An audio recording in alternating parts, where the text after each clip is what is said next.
की चर्चा की शुरुआत करेंगे कुछ खास मेहमानों के साथ। बीजेपी प्रवक्ता नेहा धवन, कांग्रेस प्रवक्ता मनीष खटाना जी, इनेलो प्रवक्ता विजेंद्र रेड्डू जी, डॉक्टर पंकज बेनीवाल प्रवक्ता आम आदमी पार्टी हमारे साथ स्टूडियो में हैं। राजेंद्र जादू जी वरिष्ठ पत्रकार भी चर्चा में जुड़ गए हैं। स्वागत है आप सभी का। शुरुआत नेहा जी आपसे। समर्थन किया गया कि विपक्ष की ओर से भी, और जाहिर है पूरी जो महिला शक्ति है, नारी शक्ति है देश की, उसमें भी एक खुशी की लहर है कि कम से कम दोनों ही सदनों में बिल पास हो गया है। लेकिन सरकार की नीयत पर सवाल उठ रहे हैं कि केवल इलेक्शन करीब देखकर ये झुंझुना एक महिलाओं के हाथ में थमा दिया गया कि आप लोगों को आरक्षण मिलेगा। देखिए, हमारे प्रयास थे 3 दशकों से महिला आरक्षण बिल्कुल लाने के, और आज हम ये कह सकते हैं कि हमारी नीयत में कोई खोट नहीं था, कोई हमारी नीयत गलत नहीं थी। हमारी नीयत में पारदर्शिता थी। हमने वादा किया था महिलाओं से देश की कि हम 33% आरक्षण लाएंगे और इसे लोकसभा में और राज्यसभा में पास कराकर कानून बनाकर इसे लागू करेंगे। हमने अपनी पहली जो प्रक्रिया है, पहला जो चरण है, उसे पार कर लिया है और आज लोकसभा में और राज्यसभा में ये पास हो चुका है। अब ये अगले चरण में जो है वो पेश होगा, और अगले चरण में आप भी जानती हैं प्रक्रिया क्या है कि ये अब दोनों सदनों में पास होने के बाद राज्यों में जाएगा और राज्य सरकारों पर जो इस पर रिपोर्ट होगी वो हमारे पास वापस आएगी, और उसके बाद कुछ प्रक्रिया के बाद ये कानून बन जाएगा। अब तो मैं सिर्फ एक ही बात आपके समक्ष रखना चाहूंगी और आपके माध्यम से देश की जनता के सामने ये एक बात पहुंचाना चाहूंगी कि अब देखते हैं कि विपक्ष सही मायने में इस मुद्दे के साथ दिल से पहले भी खड़ा था और अब भी खड़ा है या नहीं है। पहले तो अगर खड़ा होता तो पिछली सरकारों के समय, कांग्रेस के समय में भी ये लोकसभा में पास होने के बाद राज्यसभा में पास हो जाता, लेकिन हर बार सिर्फ और केवल बात करने के अलावा इन्होंने कुछ नहीं किया। अगर ये दिल से चाहते तो कानून जरूर बनता और पहले ही लागू हो जाता, लेकिन अब राज्य सरकारों के पास जाने के बाद सही मायने में विपक्ष की भूमिका, उनकी नीयत अब साफ होगी और पता चलेगा जनता को कि इनकी नीयत साफ है या नहीं है। क्योंकि अब राज्य सरकारों में जहां जहां कांग्रेस की सरकार है और जहां जहां अन्य पार्टियों की सरकार है, भाजपा के अलावा उन राज्यों के से ये जो आरक्षण बिल है ये कानून बनने की प्रक्रिया में डिले करते हैं, उसे दिल से पास करते हैं, तुरंत प्रभाव से इस पे कार्रवाई करते हैं, या इसको डिले करते हैं या कहीं ना कहीं अड़चन लगाकर इसे रोक देते हैं। अब तो पाला इनके हाथ में है। हमने अपनी नीयत साफ कर दी, हमने दिखा दिया कि हम देश की जो आधी आबादी है उसके साथ खड़े हैं, उनके सुख दुख के साथ खड़े हैं। हमारी ऐसी नीतियां आज प्रदेश में और देश में लागू है जो महिलाओं के हित में है। चाहे हमने ट्रिपल तलाक की बात की हो, ट्रिपल तलाक को दूर करना एक बहुत ही दृढ़ निश्चय और संकल्पबद्ध एक वचन था जो हमने निभाया। इतनी हिम्मत पिछली सरकारें नहीं कर पाई, किसी ने भी इस तरह की हिम्मत नहीं की। हमने महिलाओं की सुरक्षा के लिए ये कदम उठाए। हमने चाहे देश में महिलाओं को सुरक्षित करना हो, उनके स्वास्थ्य से लेकर, हमने उनके खाने पीने से लेकर, कोरोना काल में उनके बजट को लेकर हमारी सरकार ने, भाजपा की केंद्र की सरकार ने और हरियाणा की सरकार ने वो सभी कदम उठाए हैं। अब देखना ये होगा कि विपक्ष केवल बात करता है कि वो महिलाओं के हित में है, आधी आबादी के हित में है, जेंडर इक्वालिटी की बात सोचते हैं, वो करते हैं। अब पता चलेगा कि वो सही मायने में जेंडर इक्वालिटी की बात करते हैं या पुरुष सत्ता की बात करते हैं। मैं ये कहना चाह रही हूँ कि खटाना जी से मेरा एक अनुरोध है कि आप अगर आज कांग्रेस पार्टी की तरफ से ये आश्वासन दें आज के इस मीडिया डिबेट के अंदर कि जिन राज्यों में आपकी कांग्रेस की सरकार है वहां आप एक दिन का स्पेशल सत्र बुलाकर और सिर्फ महिला बिल को पास करने का अगर आज आप गारंटी देते हैं तो आपकी बात हम ऊपर तक पहुंचाएंगे और इस पर जल्दी ही कार्रवाई होगी। आप अगर इस बात की गारंटी लेते हैं कि एक दिन का स्पेशल सत्र बुलाकर आप इस विधेयक को राज्यों में अभी पास करवाते हैं तो अभी पास होगा। तो आपको क्या लगता है कि राज्य सरकारें इस बात से हटेंगे, पीछे हटने वाली हैं? जब राहुल जी खुद इस बात का समर्थन कर रहे हैं कि कैसे डाउट हो सकता है कि माननीय नरेंद्र मोदी जी ने जब लोकसभा और राज्यसभा में पास कर दिया तो ये कानून नहीं बनेगा? आपको डाउट किस बात का है? आपको डाउट किस बात का है जब ये 2 सदनों में पास हो चुका है? अभी भी आपको डाउट है? महिला आरक्षण का जो बिल है 2024 में लागू क्यों नहीं कर रहे? आप किस बात से कर रहे हैं? आपको डर किस बात का है? आप लोकसभा में पारित कीजिए, लोकसभा में डर किस बात के लिए रहे हैं? कानूनी प्रक्रिया है, हम उसको फॉलो कर रहे हैं। कानून लोकतंत्र में कानून की प्रक्रिया को पूर्ण करना पड़ेगा। संविधान में एक चरणबद्ध प्रक्रिया है। मनीष कटाना जी, आप काफी समय ले चुके हैं। नेहा जी आप भी सुनिए। मैं एडवोकेट हूँ, मैं जानती हूँ संविधान बदलने की क्या प्रक्रिया है। चलिए जादून जी को चर्चा में जोड़ेंगे, उनसे पहले नेहा जी कुछ कहना चाह रही, वो संक्षेप में बोलेगा, बताइए। और ज्योति जी अमृत काल में महिलाओं के लिए बहुत बड़ी बात करते हैं, लेकिन महिलाओं के सम्मान में भाजपा की सरकार मौन रहती है। हमेशा महिलाओं के सम्मान में, उनकी सुरक्षा में एक शब्द नहीं बोलते हैं। पानी, नेहा जी एक बात और सुन लीजिए, पानीपत के अंदर ही अभी गैंगरेप हो गया, अभी कुछ दिन पहले ही, ज्यादा समय नहीं हुआ तो कितने मनगढ़ंत कहानियां ये मनगढ़ंत कहानियां। संदीप सिंह के ऊपर यौन उत्पीड़न का केस है कि नहीं? संदीप सिंह पे यौन उत्पीड़न का केस है कि नहीं? 6 धाराएं लगी है कि नहीं लगी है? 6 धाराएं लगी है कि नहीं लगी है? बताओ, आप वकील हैं या नहीं लगी? आप खंडन कीजिए ना कि महिला यौन उत्पीड़न के मामले में संदीप सिंह पे 6 धाराएं है कि नहीं? संदीप सिंह पे 6 धाराएं है कि नहीं? महिलाओं के सम्मान में भाजपा की सरकार नगन अवस्था की वीडियो वायरल हुई कि नहीं? मणिपुर की नगन अवस्था की वीडियो वायरल हुई कि नहीं? पंकज बेनीवाल जी जवाब दीजिए इनका। तो आपके जो हमारे देश के प्रधानमंत्री मौन है और जो हरियाणा के मुख्यमंत्री मौन है, आप ये बताओ, जब नग्न अवस्था की वीडियो आ रही है, जब प्रधानमंत्री को कर्नाटक में क्यों नहीं वहाँ पर बैठ के बात करते मणिपुर के लिए? मणिपुर इस देश का हिस्सा है, मणिपुर की महिलाएं भी भारत देश की है, वो भी हमारी बहन है, हमारी बेटियां हैं। क्यों नहीं उनके लिए आप मोदी जी बोलते? खट्टर साहब ने संदीप सिंह का फेवर क्यों किया? क्यों संदीप सिंह के साथ खड़े? क्यों नहीं वो बात करते हैं कि मैं संदीप सिंह के खिलाफ हूँ? क्योंकि इसके ऊपर यौन उत्पीड़न के 6 मामले चल रहे। ये झूठ बोलने की आवश्यकता नहीं है। आप लोग नारियों के साथ नहीं हो, ना नारियों का सम्मान करना चाहते हो, ना आप नारियों का सम्मान कर सकते हो। आप ये बताएं कि 6 धाराएं हैं कि नहीं? 6 धाराएं हैं कि नहीं? सहज भाव से सुनना होगा। संदीप सिंह पे 6 धाराएं हैं कि नहीं? आप इस बात का जवाब दे दीजिए। और एक महिला पंकज बेनीवाल जी, मामले में 6 महिला, पंकज बेनीवाल जी आप बहुत विस्तार से अपनी बात कह चुके हैं।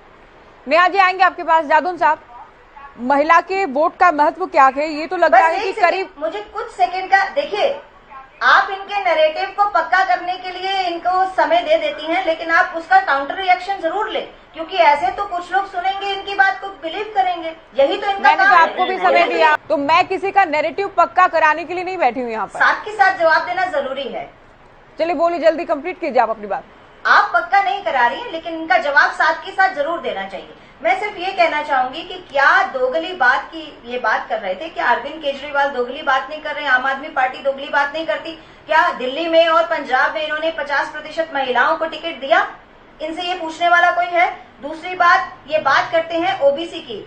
आप भी ज्योति जी एक महिला हैं, मैं भी एक महिला हूँ। आप जानती हैं कि इस पुरुष सत्ता समाज के अंदर, परिवार के अंदर और राजनीतिक क्षेत्र के अंदर हम महिलाओं की कोई जात नहीं है, हमारी कोई कास्ट नहीं है। हमें कास्ट में मत बांटिए, हमें सिर्फ महिला रहने दीजिए, और महिला होने के नाते 33% आरक्षण हमें चाहिए।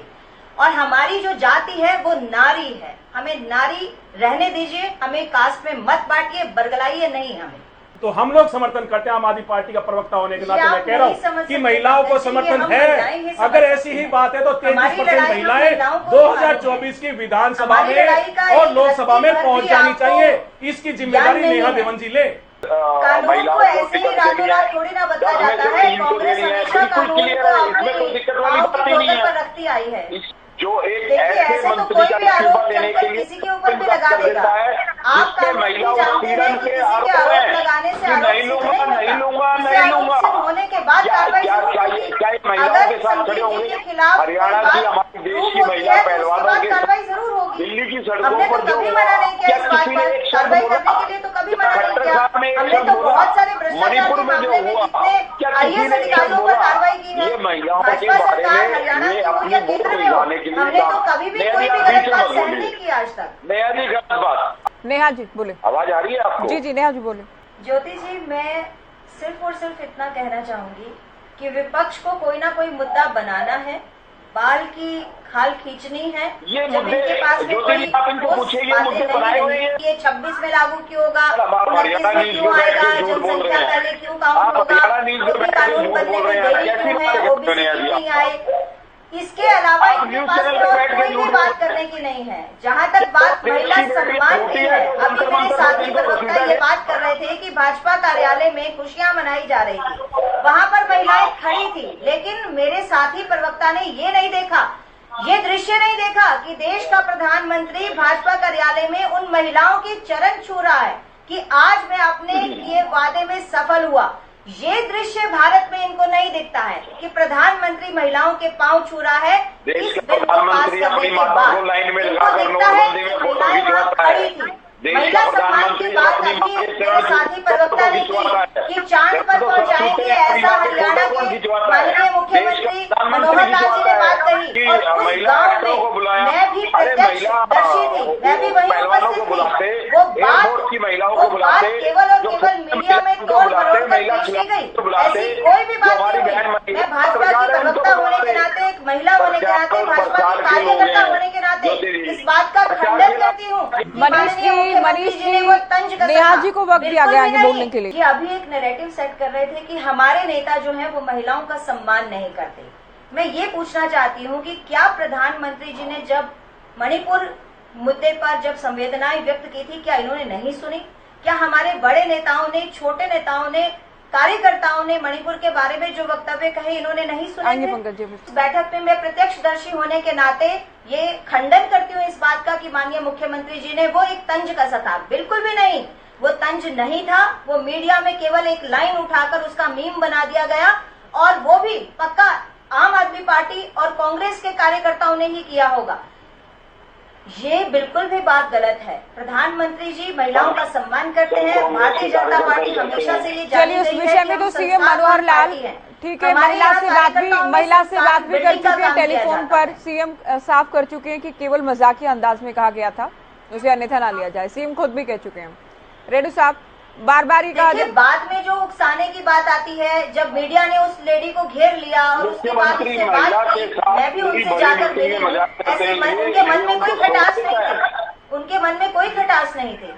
तो मैं देखना चाहूंगा, और ज्योति जी आपको भी देखना चाहिए, मैं चाहूंगा कि हमारी ज्योति बहन भी विधायक बनकर हरियाणा की विधानसभा में पहुंचे। जो 33% महिलाएं हैं उनमें से नेहा धवन जी भी हो और ज्योति जी भी हो। नेहा जी, एक सवाल बार बार ये भी उठ रहा है कि इतने ही बड़े महिला हितैषी या महिलाएं आपकी प्राथमिकता में थी आपकी सरकार में, तो 9.5 साल गुजर जाने के बाद ही क्यों, इससे पहले बिल क्यों नहीं लाया गया, या फिर अब लेकर आए हैं तो जनगणना या परिसीमन जैसी जो शर्तें हैं उन्हें हटा दिया जाए, ये भी विपक्ष कह रहे हैं। ज्योति जी, भारतीय जनता पार्टी की जो पार्टी का हमारा मेन मुद्दा रहता है वो रहता है कि हम एक चरणबद्ध प्रक्रिया में एक दृढ़ निश्चय के साथ कुछ नियम बनाकर सरकार में काम करते हैं, और उन नियमों के तहत जो भी भारत के अंदर, देश के अंदर जो भी प्रमुख मुद्दे रहते हैं उनको हमने सबसे पहले उन पर काम किया।